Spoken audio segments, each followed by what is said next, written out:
ఇప్పుడు వాలంటీర్లు ఉన్నారు, వ్యక్తిగత సమాచారాన్ని సేకరిస్తున్నారు. ఆ సమాచారాన్ని ఉపయోగించుకుని మనల్ని బ్లాక్ మెయిల్ చేయాలనుకుంటున్నారు. ఇంటింటికి వచ్చి మీ వివరాలు కనుక్కుంటున్నారు. కొంపల్ని కూల్చే మార్గం ఇదెక్కడ? నాకైతే అర్థం కాదు. నీకేం సంబంధం? 5,000 రూపాయలతో మీరు ఏం ఉద్యోగం? అది గోను సంచులు మోసే ఉద్యోగం.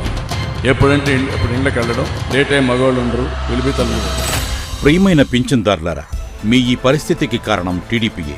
ఫిబ్రవరిలో టీడీపీకి చెందిన సిటిజన్స్ ఫర్ డెమోక్రసీ అనే సంస్థ ఎన్జీఓ ముసుగులో వైఎస్ఆర్సీపీ ప్రభుత్వ వాలంటీర్లు ప్రజలకు వారి ఇంటి వద్ద పింఛన్లు పంపిణీ చేయకుండా ఆపాలని ఎన్నికల సంఘానికి ఫిర్యాదు చేసింది.